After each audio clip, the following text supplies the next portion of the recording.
What's up guys, it's Brad from Light Architect here. Today we're doing a very exciting visual effects walkthrough of the compositing techniques of the wide shot of the explosion in our recently uploaded KHAOS short film. Like our previous video, this will be more of a walkthrough and not really a tutorial, but I hope you enjoy the concepts nonetheless.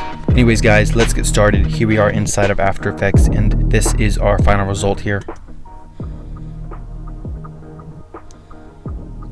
Pretty impactful explosion, lots of glow and glare going on there, and some rock scans that we've added as rock debris coming out of our blast, and dust waves going on here.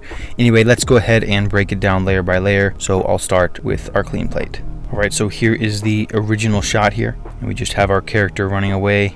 And the first layer we added was, of course, the render of the explosion that we created inside of Blender utilizing the KHAOS add-on. And I have a tutorial on making this exact explosion, and I'll put that link in the description and the comment section below. But pretty much this is a collection of three 360 ground burst operators, and we've rendered them at 256 resolution divisions and a noise upres factor of 3 using MantaFlow. In addition to the default KHAOS add-on smoke domain settings, we've decreased the reaction speed of the fire to 0.05 for a slower burning and more gasoline style result. I could have upres this explosion one more time to a factor of 4, but these things take time, and I thought it looked pretty good for the wide shot.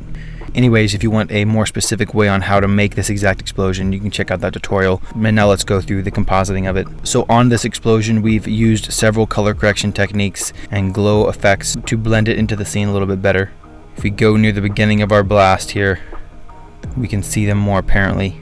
So this is our original look. So we've added a curve setting to kind of blend it into the background a little bit better. We've lifted the shadows a bit, and then we've decreased the shadows in the alpha channel to help it blend into the background a little bit more.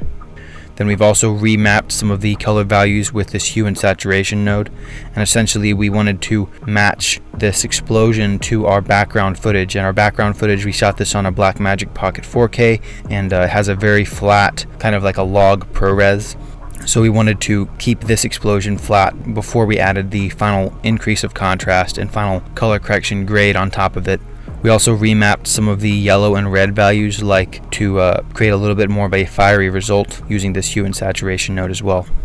Then we added this glow effect, and essentially what this effect does, depending on your settings, it's going to take some of the brighter spots of the explosion or the image data and just add that glow to it. So you can increase the glow threshold, or how bright or dark the object has to be before it starts getting glow. Then you can change your glow radius and your glow intensity. And this is something you can experiment with depending on the style of what you're trying to add glow to. But these are the 3 main settings you want to play around with. And then of course we've changed the color of our glow to something orange and yellow to just kind of keep it near its original look. Then we've added some radial blur near the beginning of our blast, and we've actually keyframed this to go up right when the explosion comes from the ground and then go back down to 0 where it is right now. Motion blur is something that's just generally good to blend moving elements into your shot, so always something to play around with there. Then we've added another curve settings just to bring down some of the highlights a little bit. And then finally we've added a tint, and this tint is just tinting our explosion layer toward the color of the ground. Since our explosion is coming from the ground, we just wanted to blend it in a little bit better with our background. So we've just done a little 12% tint using the colors of our ground plane here. Alright, so the next layer that we added was a duplicate of our first layer, just the beauty pass of the explosion. And what this one was is essentially just the same layer, but we switched it to add mode so that it just added a little bit more glow near the beginning of our blast. And as you can see, it's just kind of a slightly brighter look, and it actually looks pretty good without it as well. But depending on how much you want your explosion to glow, you can duplicate your explosion and keep a similar hue and saturation node and curves and glow setting, and then change it to add. And then you can actually keyframe the opacity to come up at certain times to create a little bit more impactful result depending on when you want your explosion to glow the most. The next layer we added was the rock debris. We used the KHAOS add-on rock particles and exploded them in an omnidirectional burst operator onto a ground plane, and then essentially just rendered it out in a wide shot and got this kind of result. So I can show you it without rocks flying out. And yeah, that's pretty much it for this layer. I probably should have added some radial blur near the beginning of the blast here, but we got a pretty cool result, so I'm pretty happy with it.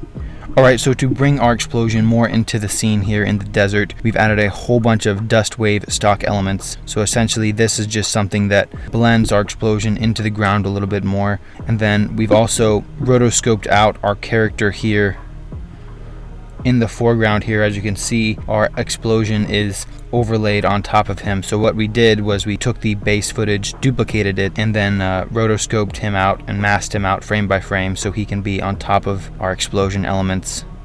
So that's it with the rotoscope of our character here. And then we've added a few more dust wave layers on top of him to blend him into the environment a little bit more. And then finally our adjustment layer with color correction to get this final result. Anyways guys, that's it for this video. I hope it was helpful. As always, feel free to leave any comments if you have any questions or suggestions in the comment section below. We hope you like these visual effects walkthroughs, and we hope you like the KHAOS add-on as well. Be sure to let us know what you'd like to see next, and I'll see you guys next time.